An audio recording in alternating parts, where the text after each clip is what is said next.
ये बेसिकली इसकी जो साइज होती है वो बहुत बड़ी होती है।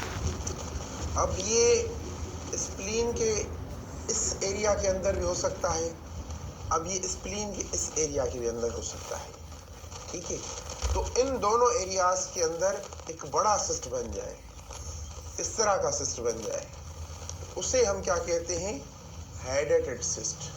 क्या कहते हैं जी, हाइड्रेटेड सिस्ट।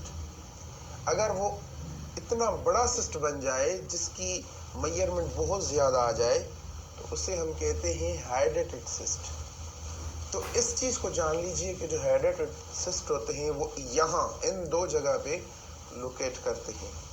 बाज़-औक़ात वो अपनी लोकेशन को चेंज करते हैं लेकिन उनकी साइज़ बहुत बड़ी होती है, ठीक है जी। एक होता है एपिडर्मोइड सिस्ट। अब ये हम आगे चल के पढ़ेंगे, उसके अंदर डिजिटल जो क्लासेस होंगी उसके अंदर हम पढ़ेंगे, इनको समझेंगे, ठीक है। नंबर 5 पे क्या आ जाता है जी, epidermoid cyst. Epidermoid cyst, epidermoid cyst. अब ये किस तरह से होते हैं, ये बिल्कुल सेम टू हाइड्रेटेड सिस्ट होते हैं, लेकिन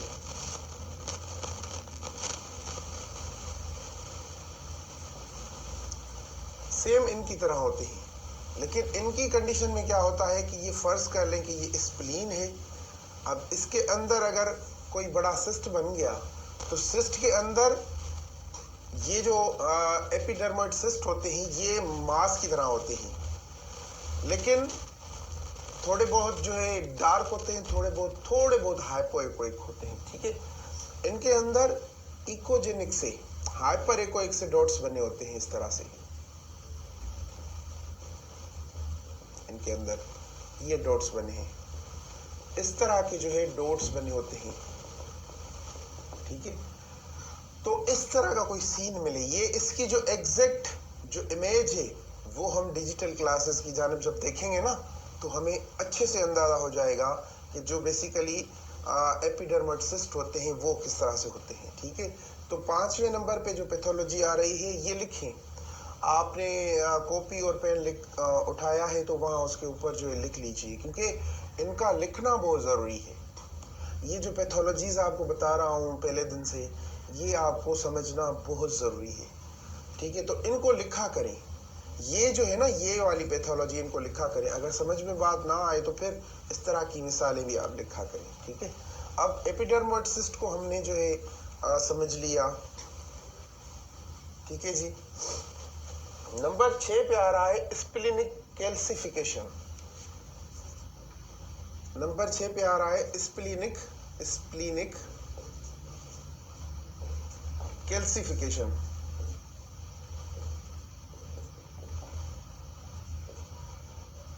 कैल्सिफिकेशन, ठीक है जी। अब ये क्या होती हैं, ये सेम टू जिस तरह से जो स्टोन्स होते हैं ना, इस तरह से स्प्लीनिक कैल्सिफिकेशन होती है, ठीक है।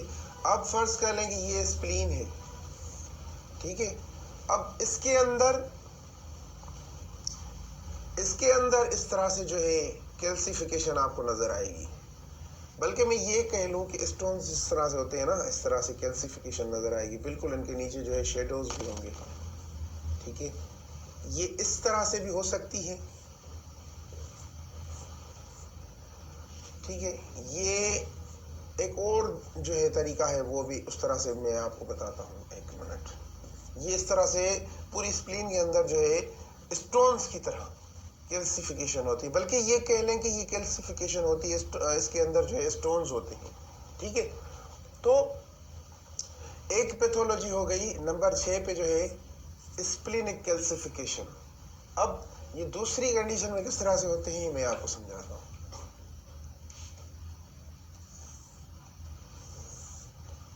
असल में स्प्लीन का जो स्ट्रक्चर होता है कोई इस तरह से होता है। मैं वो जल्दबाजी में जो है बना रहा हूँ ना, ताकि जो है हमारा टाइम बच जाए, तो उस वजह से जो है इस तरह से हमें हो रहा है, ठीक है। चलें, बेस्ट है जिस तरह से भी है। एक कैल्सिफिकेशन होती है इस तरह से, इस तरह से कैल्सिफिकेशन होती है। बहुत सारे आपको स्टोन्स मिलेंगे, बहुत सारे स्टोन्स मिलेंगे, बहुत सारी इसे किस बेसिकली कैल्सिफिकेशन का। और उसके नीचे क्या होगा? शेडो होगा। उसके नीचे क्या होगा? शेडो होगा। ठीक है जी। उसके नीचे बहुत सारे स्टोन्स आपको मिलेंगे, बहुत सारे स्टोन्स मिलेंगे, एक जगह पे जो है जमा होंगे बहुत सारे। अब ये दोनों कंडीशंस जो है डिजिटल क्लासेस में देखेंगे। उसके नीचे क्या होगा? Acoustic shadow.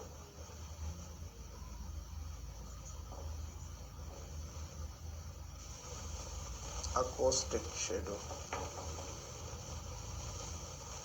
चले, उसके नीचे जो होगा शेडो होगा, बहुत सारी इस तरह की कैल्सिफिकेशन होगी, splenic calcification, this is basically. तो उसके नीचे जो है इस तरह के शेडोज होंगे। ठीक है, ये स्प्लीन की जो है ये एक और जो है पैथोलॉजी है छठे नंबर पे।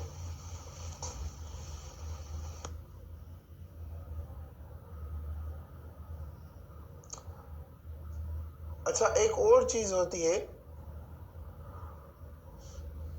स्प्लीन के अंदर, नंबर 7 पे जो है हेमांजियोमा हो जाते हैं। हेमांजियोमा। ठीक है, हेमांजियोमा किस तरह से होते हैं? जैसे मैंने आपको पढ़ाया था कि एक हाइपर इकोइक स्ट्रक्चर होता है, हाइपर इकोइक स्ट्रक्चर। ठीक है, अब ये इसका कलर क्या है? हाइपर इकोइक है जी।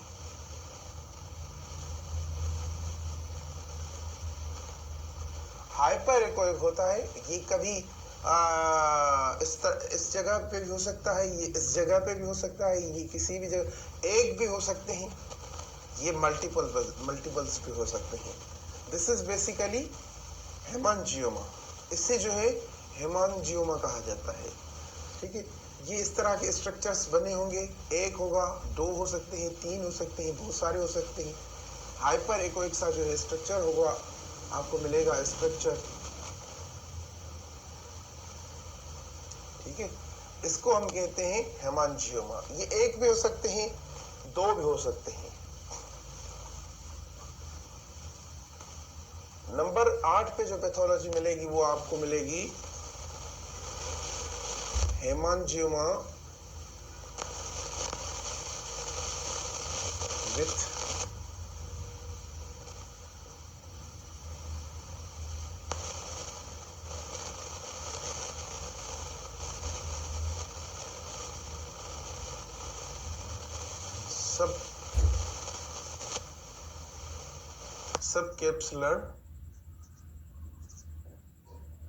Subcapsular and peritoneal. यहां से शुरू करते हैं। ठीक है, पेरिटोनियल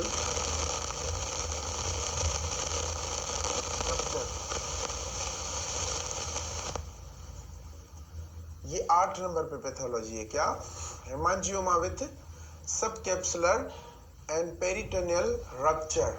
अब ये किस तरह से होते हैं? मेरे ख्याल से शायद आप ना समझ पाओ, तो ये स्प्लीन के अंदर बेहतर ये होगा आपके समझने के लिए कि जब डिजिटल क्लासेस की जानब चलेंगे तो वहाँ पे आप समझोगे। ये इस तरह से हेमांजियोमा पे बने होंगे, हाइपर इकोइक सा जो है स्ट्रक्चर आपको मिलेगा। ठीक है, और इसके अलावा इसके अंदर छोटे छोटे से जो है इस तरह के जो है रप्चर होंगे, यानी स्प्लीन के अंदर स्प्लीन रप्चर हो चुकी होगी। इस तरह से छोटे छोटे जो है रप्चर आपको मिलेंगे स्प्लीन के अंदर। बहुत सारे भी मिलेंगे, कुछ भी मिल सकते हैं, फ्यू भी मिल सकते हैं, मल्टीपल्स भी मिल सकते हैं। इस तरह के जो है रप्चर्स होंगे। So this is basically hemangioma with subcapsular and peritoneal rupture. ठीक है, ये 8 नंबर पे जो है पैथोलॉजी है इसकी। उसके बाद जो है लम्फांजियोमा है। नंबर 9 पे इसकी जो पैथोलॉजी है वो है लम्फांजियोमा, और ये आखिरी पैथोलॉजी है।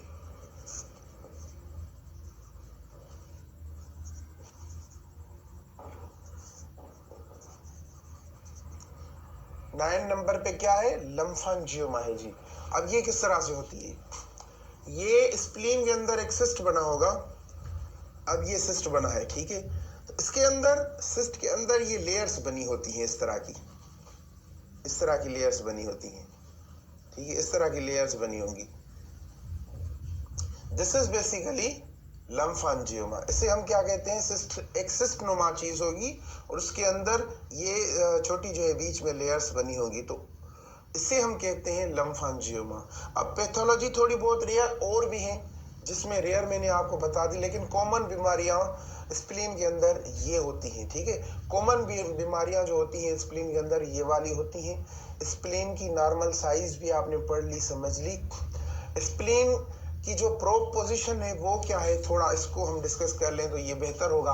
अदरवाइज हम इसको जो है अच्छे से तस्वीरों के साथ जो है पढ़ेंगे तो फिर हमें अच्छा समझ में आ जाएगा। अब जो है ये नाफ आ गया, यहाँ पे स्प्लीन जो है एग्जिस्ट करती है, उसके नीचे किडनी होती है, और यहाँ पे लिवर होता है तो उसके नीचे किडनी होती है, ये हमने पढ़ लिया है। लेकिन अब क्या है कि प्रोब जो है हम लेफ्ट अपर क्वाड्रेंट के ऊपर रखेंगे, या हम साइड से भी जो है प्रोब को यहाँ से भी यूज कर सकते हैं, यहाँ से। तो जहां से हम प्रोब यूज करेंगे स्प्लीन का स्ट्रक्चर हमें मिलेगा। और एक और चीज जो है खास आपको बता दूं कि जो स्प्लीन हम लॉन्गिट्यूडनल प्रोब को इस्तेमाल करेंगे, किस चीज को, लॉन्गिट्यूडनल को, लॉन्गिट्यूडनल, तो स्प्लीन हमें किस तरह से मिलेगी ये थोड़ा समझ लें। फिर स्प्लीन हमें जो है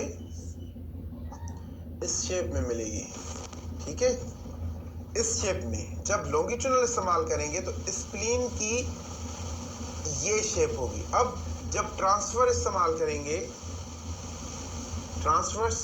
करेंगे तो फिर किस तरह से हमें स्प्लीन मिलेगी, फिर इसके बिल्कुल जो है अपोजिट आपको देखने को मिलेगी स्प्लीन, इस तरह से मिलेगी, इस तरह से मिलेगी, ठीक है।